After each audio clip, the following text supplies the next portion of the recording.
Donald Trump understood something about America long before most politicians did.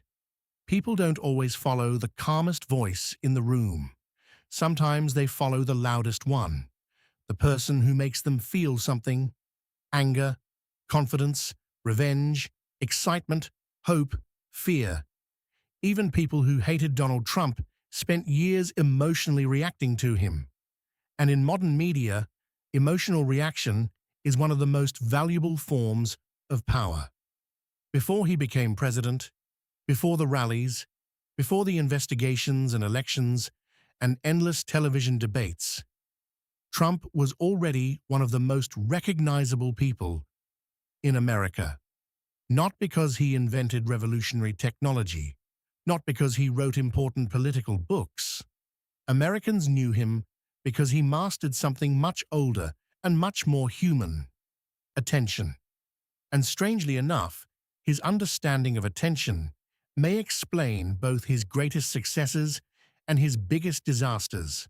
For decades, Donald Trump behaved less like a traditional businessman and more like someone studying the psychology of mass media in real time. He understood newspapers emotionally. He understood television instinctively. Later, he would understand social media better than almost every major politician on Earth. Not technically, psychologically.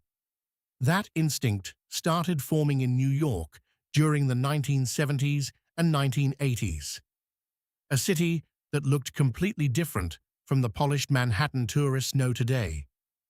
Back then, New York felt rough, tense, unpredictable. Crime was high. Subway trains were covered in graffiti. Entire neighborhoods looked abandoned after years of economic decline. Wall Street still had power, but the city itself often felt dirty and chaotic. Yet at the same time, something exciting was happening there. Finance was exploding. Celebrity culture was becoming more aggressive. Money itself was turning into entertainment. Donald Trump grew up watching all of this carefully. His father, Fred Trump, was already a successful real estate developer, but his business lived mostly outside Manhattan. Brooklyn, Queens, apartment complexes for middle-class families, stable income, careful deals, low drama. Donald wanted something completely different. He didn't just want wealth. Manhattan already had wealthy people everywhere. He wanted visibility, status, spectacle. That distinction matters. Many businessmen spend their lives trying to avoid public attention. Trump seemed addicted to it from the beginning. Even as a young developer, he constantly called journalists, leaked stories about himself, exaggerated projects before they were finished, and treated media coverage almost like oxygen. Some reporters later claimed Trump sometimes called newspapers pretending to be other people just to praise himself publicly. Whether every story was true or not almost didn't matter anymore. The myth itself became part of the Trump brand, and America during the 1980s rewarded exactly that kind of personality. Television was changing fast. Cable news expanded. Celebrity culture exploded. Shows about wealth and luxury became wildly popular. Americans increasingly consumed success visually: gold interiors, expensive suits, limousines, giant buildings. Trump understood the emotional language of excess better than most developers. Trump Tower became one of the clearest examples of this instinct. The building wasn't only real estate, it was theater. Giant gold letters spelling Trump across the entrance transformed the tower into a permanent advertisement for Donald Trump himself. Marble interiors, waterfalls, luxury stores, mirrors everywhere. The building practically begged people to stare at it. And they did. Television crews loved filming there because it looked cinematic. Magazines photographed it constantly. Trump himself became part businessman, part celebrity character. But behind the glamorous image, the actual business world was much more unstable than people realized. The 1980s rewarded aggressive risk-taking. Banks loaned enormous amounts of money to ambitious developers. Trump borrowed heavily and expanded fast into hotels, casinos, airlines, luxury projects. For a while, it worked.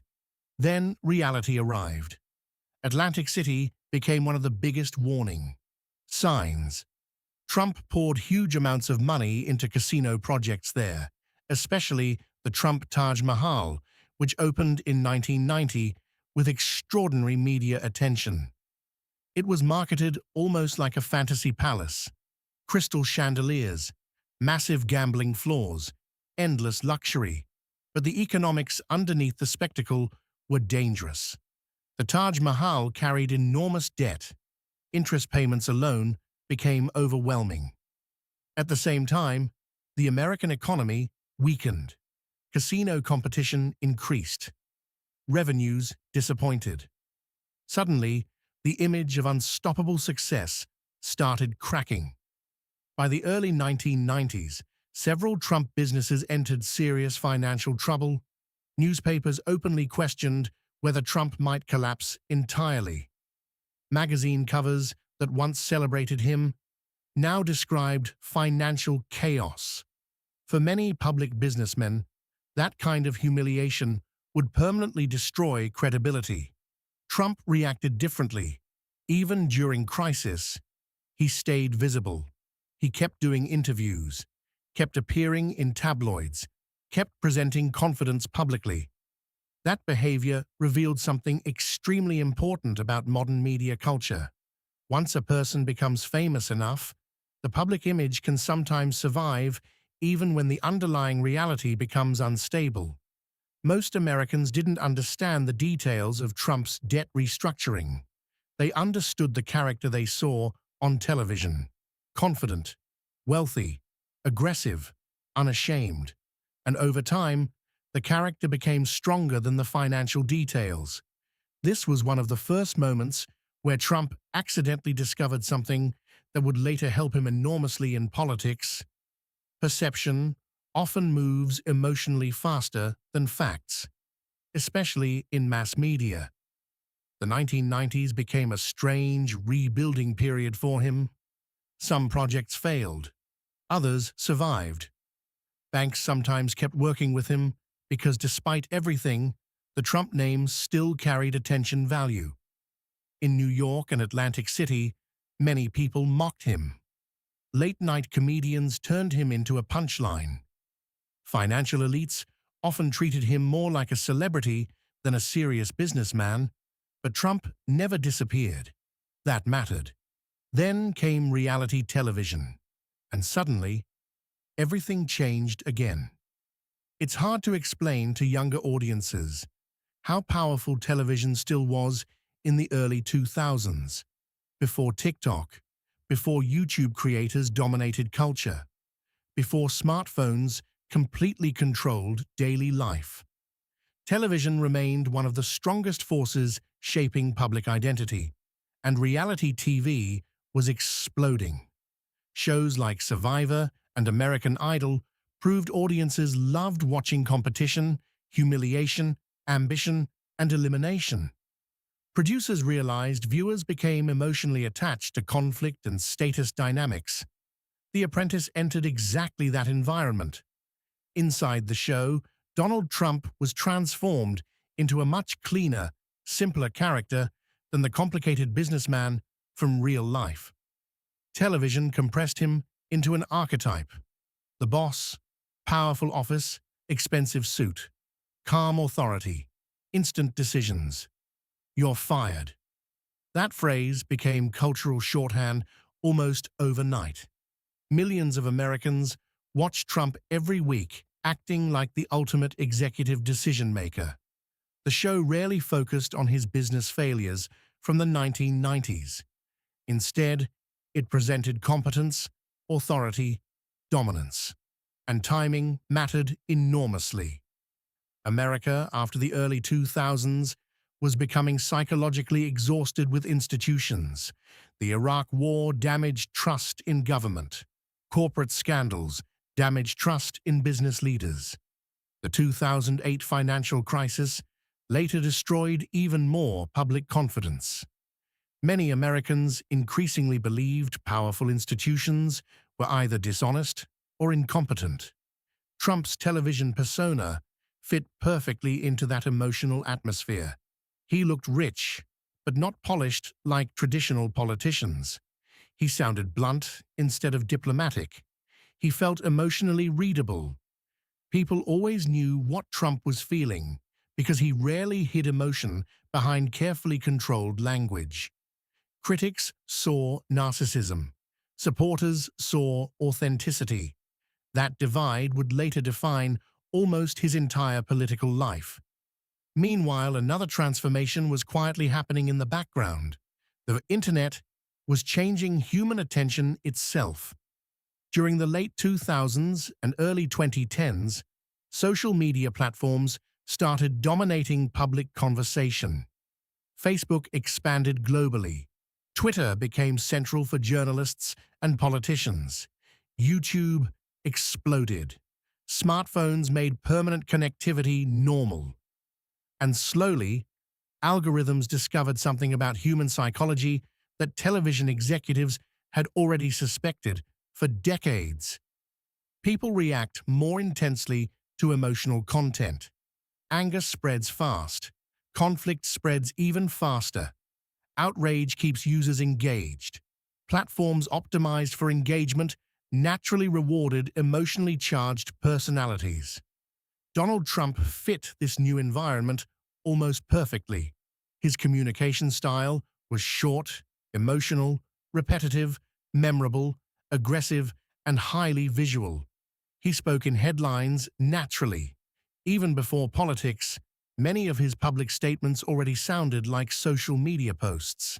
Then came Barack Obama. Obama's presidency represented a huge cultural shift inside America. For supporters, Obama symbolized progress, intelligence, global optimism, and generational change. For critics, especially inside conservative America, his presidency intensified feelings of cultural displacement and distrust toward elites. At the same time, huge parts of the country were still struggling economically after the financial crisis.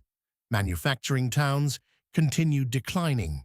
Opioid addiction spread across many regions. Small communities weakened. But culturally, many people felt something deeper than financial anxiety. They felt ignored, mocked, invisible.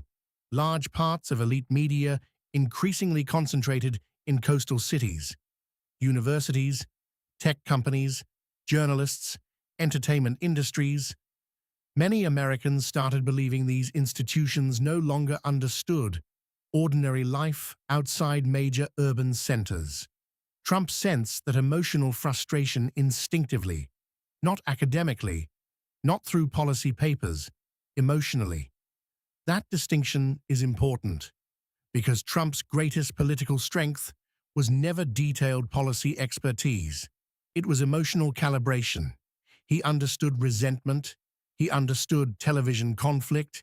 He understood how public anger behaves inside media systems. When he entered politics seriously in 2015, most traditional experts misunderstood what was actually happening.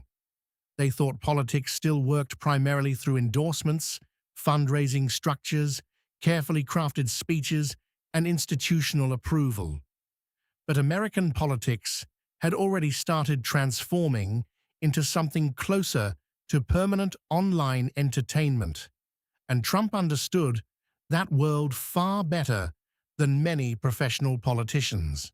When he came down the golden escalator at Trump Tower to announce his campaign, the scene itself looked designed for television. Cameras everywhere, giant American flags, supporters cheering below. Even critics admitted later that the visual instinct was powerful. At first, many media organizations treated the campaign almost like spectacle. Some executives openly admitted Trump generated extraordinary ratings. His rallies produced viral clips daily.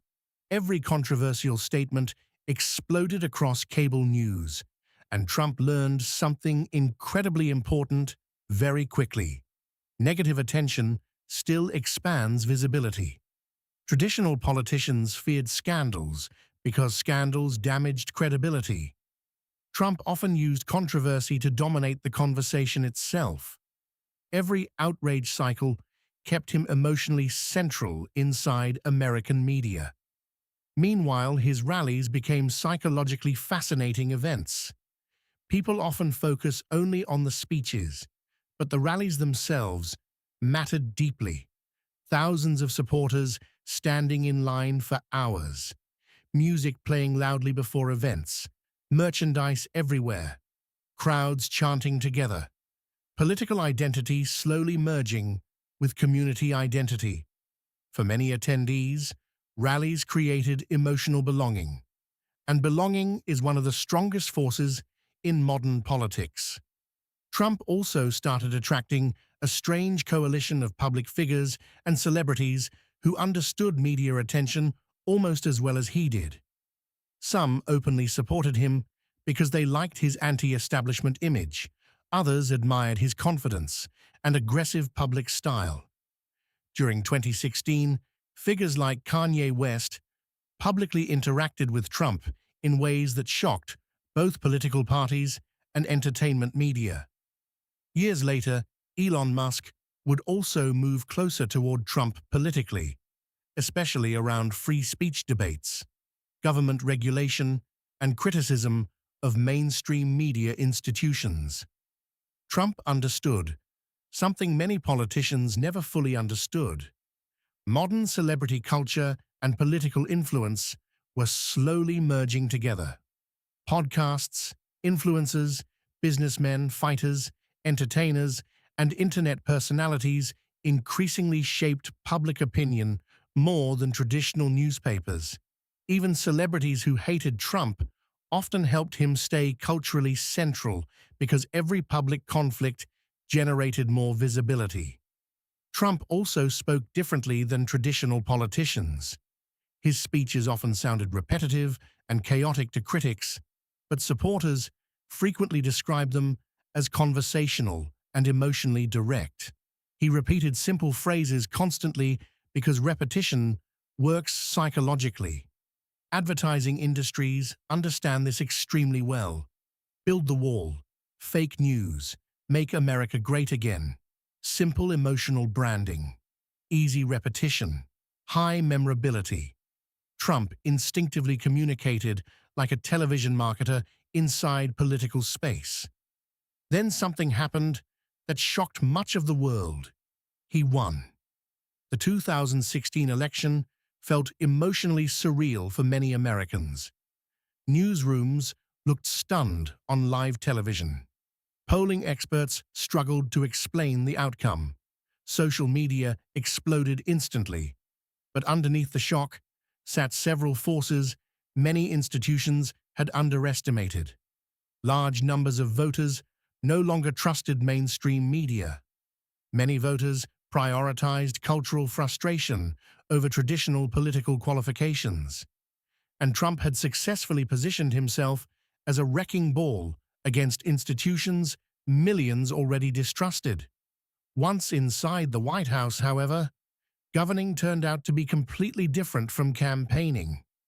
Trump entered office still behaving like a media disruptor. Constant Twitter posts, public attacks on critics, endless headlines, chaos cycles that never fully stopped. Some supporters loved the energy because they believed he was fighting entrenched systems aggressively. Others felt exhausted almost immediately. The presidency itself became emotionally consuming for the country. Every day brought new outrage, new scandals, new investigations, new online wars. CNN and Fox News increasingly resembled parallel realities. Social media amplified emotional tribalism constantly, Algorithms rewarded outrage because outrage generated engagement. Trump became both political figure and entertainment ecosystem simultaneously. That's one of the strangest aspects of his presidency. Millions of people hated him passionately, while simultaneously consuming enormous amounts of Trump-related content every single day. In the attention economy, emotional fixation itself becomes a form of power, and Trump generated fixation constantly. But beneath all the media chaos, several policies and structural decisions also mattered politically.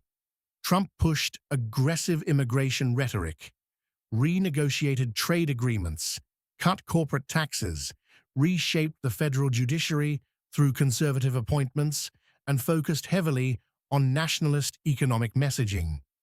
Supporters viewed these actions as proof he was finally confronting issues establishment politicians ignored. Critics viewed much of the agenda as divisive, chaotic, or dangerous.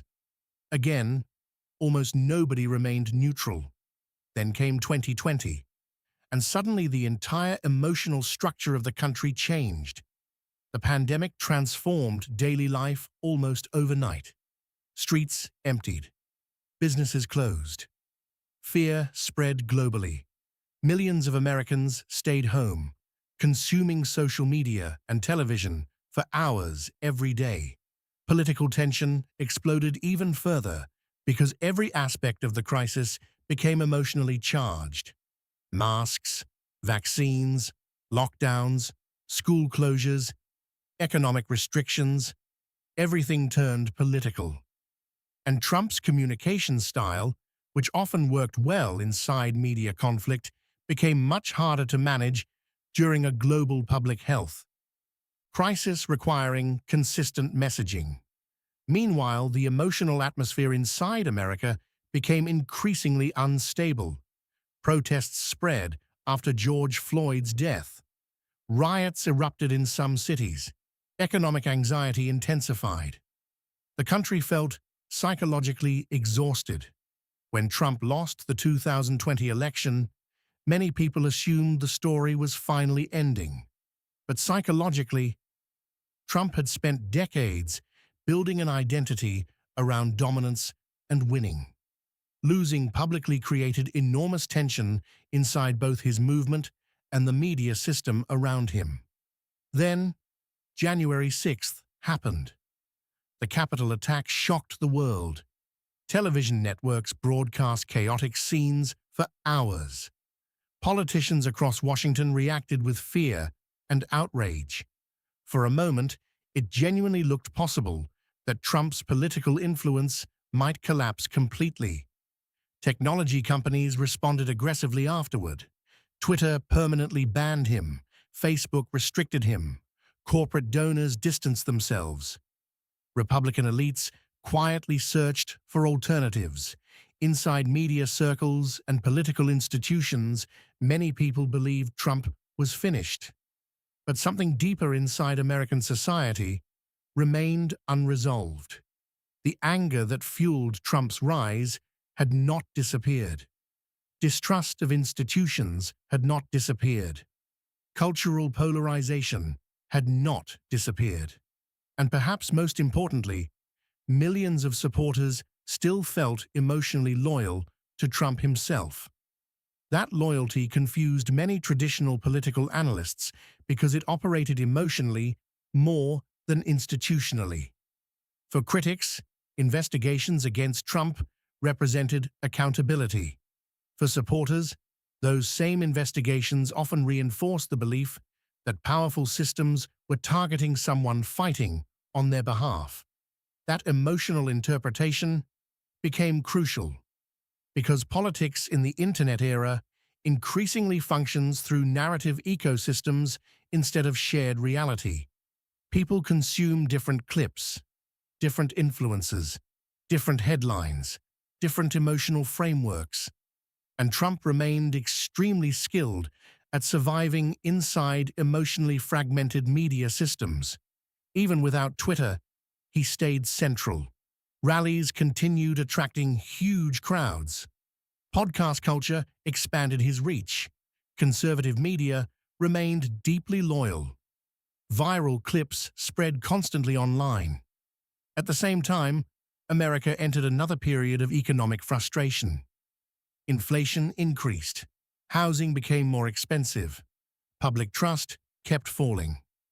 Joe Biden entered office promising stability, but many voters still felt culturally anxious, financially pressured, and emotionally exhausted. That environment slowly reopened political space for Trump. Republican elites initially hoped another candidate might replace him. Ron DeSantis received enormous media attention for a while. Some donors wanted Trumpism without Trump, but they underestimated something psychologically important. Trump's movement wasn't only ideological, it was personal. For millions of supporters, Trump himself represented resistance against institutions they already distrusted emotionally.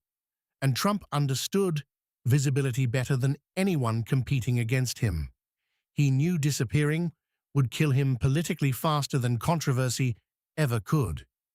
So he stayed everywhere. Interviews, rallies, clips, statements, court appearances. Every controversy kept him emotionally central.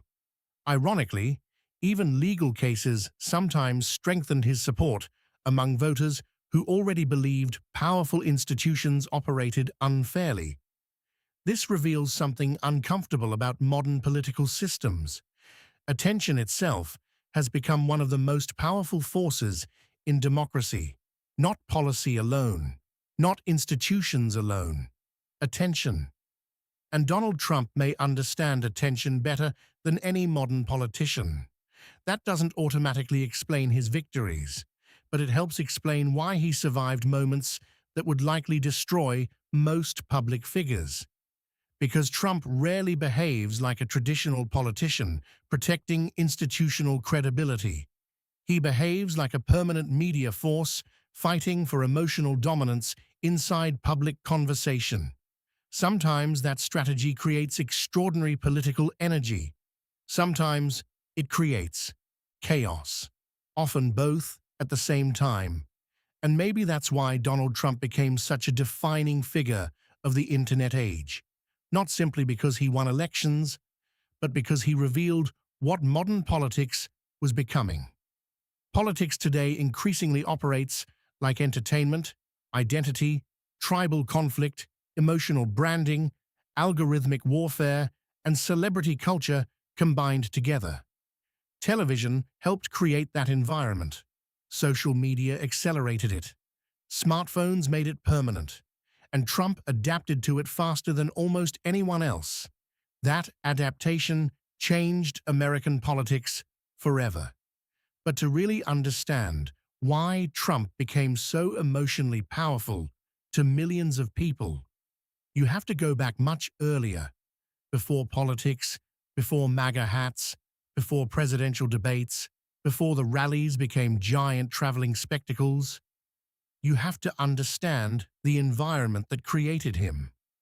One of the most important figures in Trump's early life was Roy Cohn, a brutal New York lawyer famous for aggressive tactics, media manipulation, and absolute refusal to apologize or admit weakness. Cohn had worked with Senator Joseph McCarthy during the anti-communist hearings of the 1950s and understood something deeply about public conflict. If people are attacking you constantly, you can use the attack itself as proof that you matter. Trump absorbed that lesson almost completely. Fight every accusation. Never publicly surrender. Counterattack immediately. Treat media attention like battlefield territory. This strategy would later define not only his business career, but also his presidency itself. Trump's father, Fred, influenced him differently. Fred Trump cared obsessively about winning and status. Donald later described his father as tough, demanding, emotionally hard. In the Trump household, weakness was not admired. Losing was embarrassing. Dominating mattered. Young Donald grew up inside a world where image negotiation, and psychological strength were treated almost like survival skills. Even later in life, many people who worked with Trump noticed the same pattern.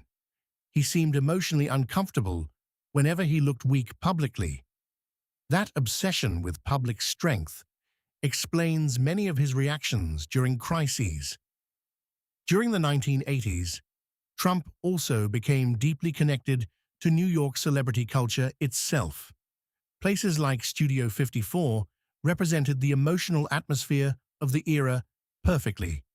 Wealthy businessmen, models, actors, athletes, television personalities, politicians, everyone mixed together inside a world driven by status and visibility. Trump didn't just want access to elite society, he wanted to dominate attention inside it. The New York Post and tabloid culture became incredibly important here. Trump understood tabloids better than many politicians ever understood newspapers. The headlines were emotional, simple, dramatic, visual. Affairs, divorces, betrayals, luxury, feuds. Trump often behaved almost like a reality television character years before reality television fully existed, and audiences remembered him because of it. Even critics who mocked him helped expand his visibility constantly. Years later, the same mechanism would appear online through memes, reaction clips, and viral social media posts. Another important piece of the Trump story is Mar-a-Lago. Many people now see it only as a political symbol, but originally it represented something deeper psychologically for Trump: social validation. Palm Beach elite clubs once rejected him socially. Mar-a-Lago allowed Trump to build his own version of elite status instead of asking traditional elites for acceptance. That pattern appears throughout his life. When institutions rejected him, he often tried building parallel systems around himself instead. Trump's relationship with television also became almost obsessive over time. Former White House staff members frequently described him watching cable news constantly, sometimes for hours every day. Television wasn't just entertainment to him. It was emotional feedback, a live measurement of public attention and influence. He reportedly called friends after television appearances, asking how he looked, how crowds reacted, how coverage felt emotionally, even late night. Tweets around 2 or 3 a.m. often appeared connected to something he had just seen on television moments earlier. That behavior confused many traditional politicians because Trump didn't separate media from political reality. To him, the media environment was political reality. His communication style reflected this perfectly. Trump rarely spoke like a traditional policy expert. His sentences were often short, repetitive, emotionally direct, and extremely conversational. Critics described it as simplistic, but psychologically, repetition increases memory retention. Advertisers, television producers, and speechwriters have known this for decades. Trump instinctively communicated in ways optimized for emotional recall: simple phrases, repeated rhythm, constant reinforcement. Sometimes his speeches sounded almost improvised because they partly were. He reacted to crowd energy constantly. If audiences responded emotionally to certain phrases, he repeated them again and again until they became slogans. Supporters often described this as authentic because it felt unscripted compared to carefully polished political language. Another reason Trump spread so effectively online involved irony culture. During the mid-2000s, internet culture became increasingly driven by memes, shock humor, reaction content, and viral absurdity. Younger audiences sometimes shared Trump clips ironically at first because they looked entertaining, chaotic, or unbelievable. But ironic sharing still expands visibility. The internet doesn't care why people share content emotionally, only that they do. Trump became perfect meme material because he generated strong emotional reactions, visually and verbally, almost non-stop. Facial expressions, strange phrasing, exaggerated confidence, public feuds, impossible headlines. The internet transformed him into permanent viral content. Reality television also quietly changed how audiences viewed leadership itself. The Apprentice trained millions of viewers to associate Trump with authority and decision-making years before he entered politics. Television compressed complicated business realities into emotionally satisfying weekly narratives: winners, losers, firings, success, dominance. By the time Trump entered politics, many Americans already subconsciously viewed him through entertainment logic instead of traditional political logic. And this dramatically changed media behavior during the 2016 campaign. CNN executives later admitted Trump generated extraordinary ratings. Networks often covered his rallies live almost continuously because audiences couldn't stop watching. Even people who hated him emotionally stayed glued to screens because unpredictability itself became addictive. Inside Trump rallies, the atmosphere often felt closer to live entertainment than traditional political events. Loud music before speeches, merchandise everywhere, thousands of people filming on smartphones, chants repeating rhythmically through crowds. Sometimes supporters waited for hours outside arenas simply to feel part of the experience. Campaign staff later described how emotionally intense the environments could become once Trump entered the stage. He understood pacing instinctively. Jokes, anger, improvisation, crowd interaction, repeated slogans, sudden insults, emotional pauses. Many politicians deliver speeches. Trump often performed them. And perhaps the most surreal moment in modern American political history came on election night in 2016. Inside Trump headquarters, many staff members reportedly did not fully expect victory early in the evening. Television analysts still treated Clinton as the likely winner. But slowly, state after state started shifting unexpectedly. Newsrooms became quieter. Commentators looked increasingly nervous on live television. Staff members inside the Trump campaign later described disbelief spreading through rooms as results continued moving in their direction. By the end of the night, a man once treated as a media spectacle had captured the presidency of the United States. The emotional shock across America was enormous. Some supporters celebrated like outsiders, finally defeating elite institutions. Critics felt genuine fear and disbelief. Families argued. Friendships collapsed. Social media exploded into non-stop political warfare almost immediately.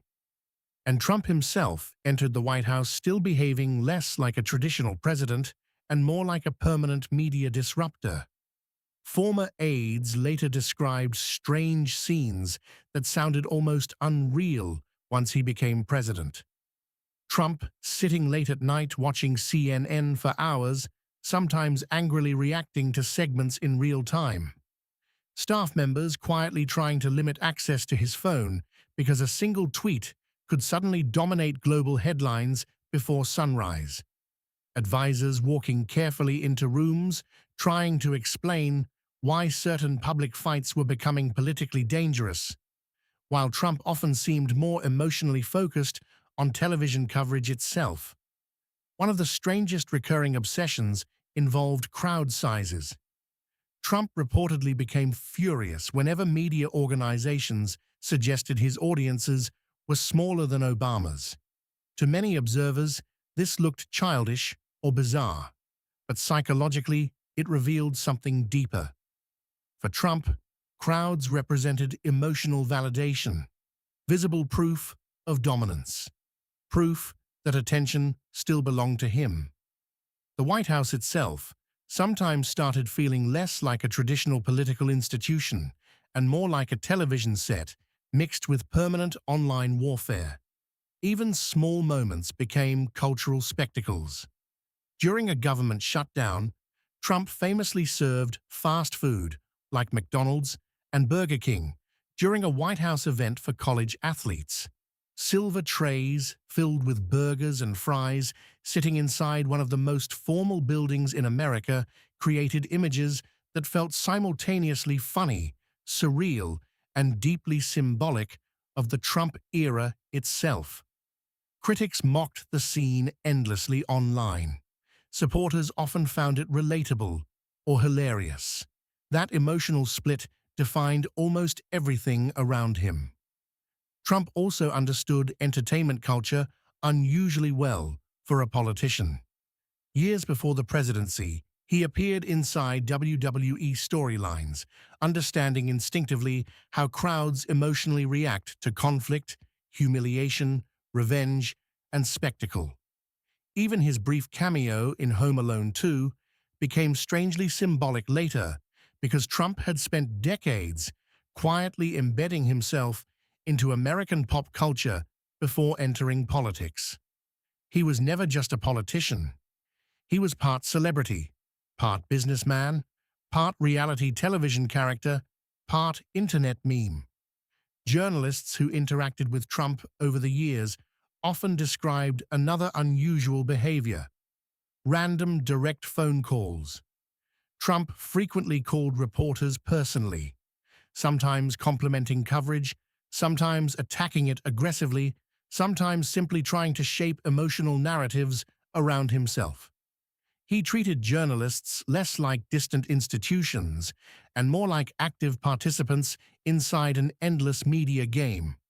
Behind the scenes, newsrooms themselves often reacted to Trump almost emotionally. Producers rushed breaking news banners onto screens the moment he tweeted. Editors reorganized entire broadcasts around his latest statements. Some journalists later admitted Trump became psychologically exhausting because every day felt unpredictable. Even people who strongly opposed him often became trapped inside the emotional gravity field surrounding him. That may be one of the strangest truths about Donald Trump. He understood modern attention emotionally better than most institutions trying to contain him. And that made him simultaneously absurd, funny, exhausting, charismatic, childish, dangerous, and almost impossible to ignore at the same time.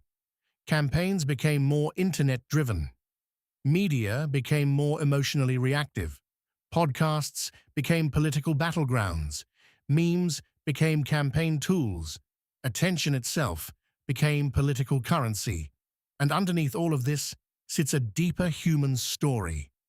Millions of people searching for identity, certainty, belonging, and emotional meaning during a period when institutions increasingly felt distant and unstable. Trump didn't invent those emotions. He connected himself to them. That may ultimately explain both his greatest success and why losing never fully removed him from the center of American life. Thank you so much for listening to this audiobook. I truly hope these words inspired you, motivated you, and gave you something valuable to take with you into everyday life. If you enjoyed this recording, don't forget to subscribe to the channel and explore my other inspiring audiobooks created to support your growth, mindset, and motivation. Your support means a lot and helps me create more content for listeners like you. See you in the next audiobook.